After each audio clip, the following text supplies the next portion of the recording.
but I've tried to presume certain questions that you had and define them or explain them or explore them right now. And if everything is clear, I'll just move ahead. Is everything clear so far? Yes. Yeah? It's okay.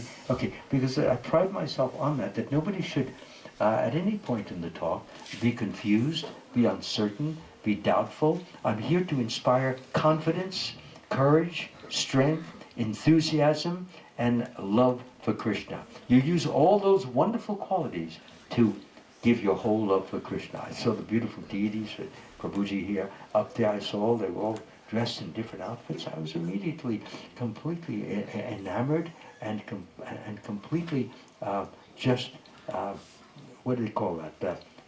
Oogle-eyed or goggle-eyed. I was just looking at them. It was so beautiful. And the turbans that he had on there. I wanted to take one of them and put them on my own head. But they were too small, though, for the little deities.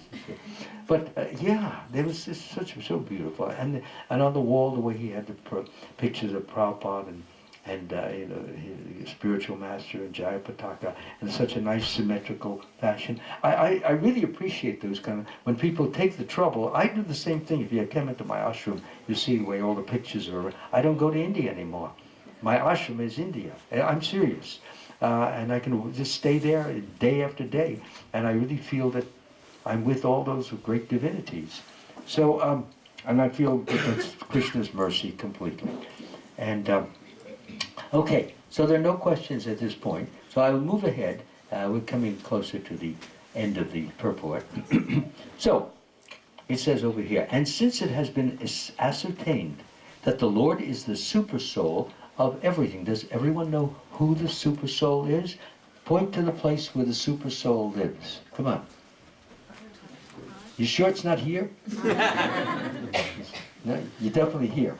Okay, everybody agree? You got your arms closed. You think it's here and here? Come on, give me a little demonstration. Let's get a little enthusiasm. There you go, right on the heart. Yes, so that's what I like to do. Because I went through Krishna consciousness for many years, and there were words there, but I never knew what they meant. I'll give you a very good example. Because you're going to encounter them. And if when you encounter them, you'll remember this tonight.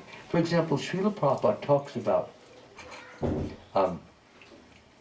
a complete cycle of the 4 yugas, such as the Satya Yuga, Treta Yuga, and Dwapara Yuga, and Kali Yuga. And it goes for 4,320,000 years. But what does Srila Prabhupada call that 400,320,000? Does anybody remember how he refers to it? Kalpa. No, not a kalpa. We'll get to that. Yes, you know. Huh? One Divya Yuga. One what? Divya Yuga. Divya Yuga. A Divya Yuga, but that's not what he uses for English. What does he call it in English?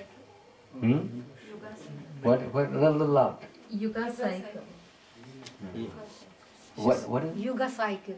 No. If it was that, there would be no problem whatsoever. But the problem is that... Millennium. Yes, exactly. Prabhupada uses the word millennium, and he uses it in 2 instances, both of which any person who knows the English language would say, well, 4,320,000 years is a millennium? Who would say? Think. So I want everybody to know that Srila Prabhupada does use that word. Now, he may have learned it that way in school or for whatever reason, but millennium means, and we all know that because millennium is 1,000 years. When we came to year 2000, that was a millennium. We finished. So, and then another time, does he know, you know the other time that Srila Prabhupada uses this word millennium? There's one other time. Somebody mentioned the other word of the actual. Okay, it's in a day of Brahma. 4,320,000,000 years. A day of Brahma. And a night of Brahma, you'll say it also is a millennium. So keep in mind, that's Srila Prabhupada's own little definition. I didn't know that for years. And I was thinking, yeah, it must be a millennium, 1,000 years. And then I found out that it says here, it says 4,320,000. Wait a minute, 1,000, 4 million. Who's correct? What's going on? I was totally confused, really.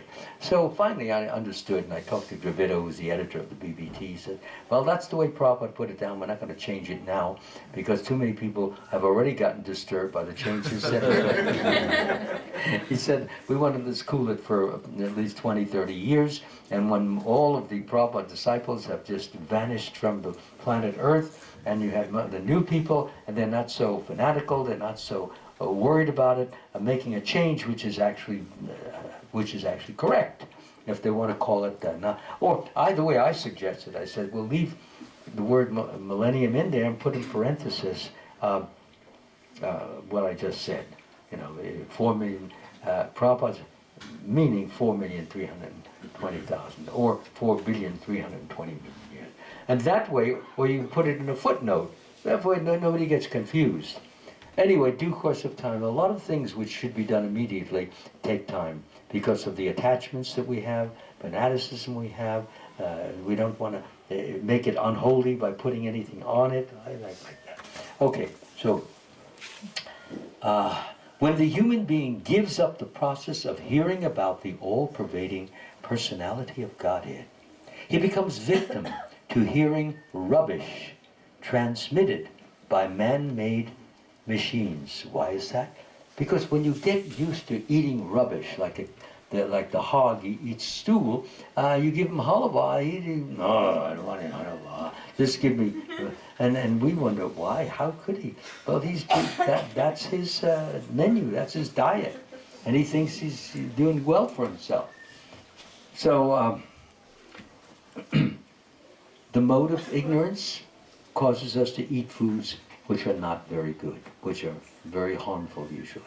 Meat and fish and eggs and other things like that.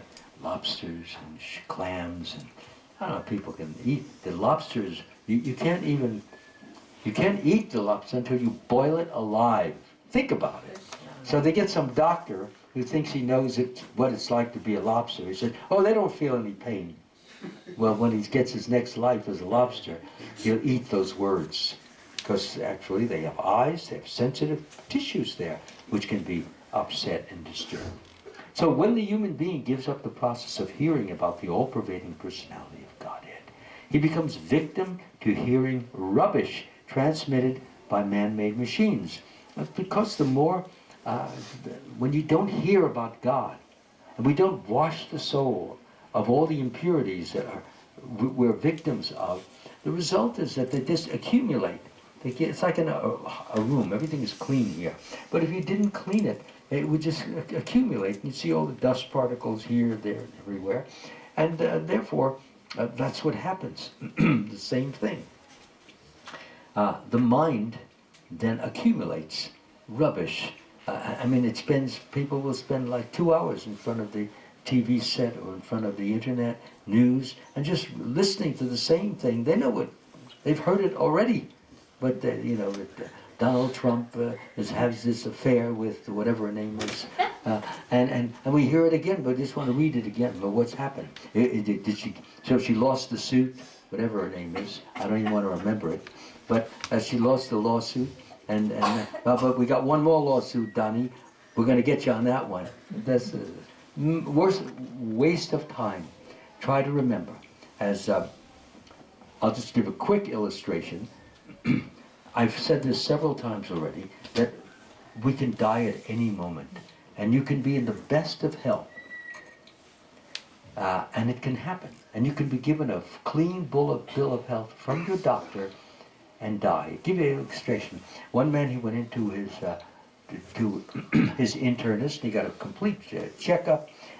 He checked the blood pressure, the heart pressure, checked his eyes, his ears, his nose, and looked at the throat. He says, he's 55, 60 years old. He says, you're in great shape. The doctor says, I wish I was in your shape. He says, really? Is it that good? He says, good. It's splendid. Don't even come back until 6 months, and then we'll just do a cursory examination. Well, he's feeling uplifted. He's feeling enlivened. So he goes out the door, and he's swinging his arms, you know, and he's singing the zippity-doo, zippity-yay. My, oh my, what a wonderful day. Plenty of sunshine coming my way. Zippity, zippity, zippity. Well, there goes Mr. Zippity.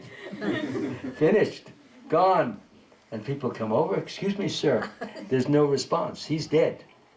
After this wonderful build-up from his doctor, because doctors don't know it all. From all appearances, he shouldn't have died. And so many people get this apparent type of what you Full call, checkup. pardon? Full checkup. Yeah. So they get this information. It wasn't wrong information. Everything was right. But he didn't know this little thing called karma. And karma said, you're not going to live any longer. You've finished your business here, and you have other desires, and you will need a different family to fulfill those desires. So you're out of here, no matter how good your health is. And Krishna just goes, and it's over. He's down on the floor. They call the ambulance, and they call it, hey, wife, I'm sorry, we tried everything we could. We couldn't save him. You sure? Yeah, and the doctor said he was in perfect health. Well, I guess that maybe the doctor was wrong. Who can say? Again, trust in Krishna. Depend upon Krishna and get ready for the worst at any moment. It's that wonderful prayer. Oh my Lord, if you so desire, please let me die immediately, so that the swan of my mind may be encircled by the stem of your lotus feet. Otherwise, at the time of my final breath, when my throat is choked up, how will I be able to think of you? So I can think of you now. My mind is on you now. I'm ready to die now because I'm looking at your beautiful lotus face. I'm chanting your holy name. Do it now. It's got to be done sometime, but he doesn't do it now. Because you have your karma and you have your desires and things have to be worked out.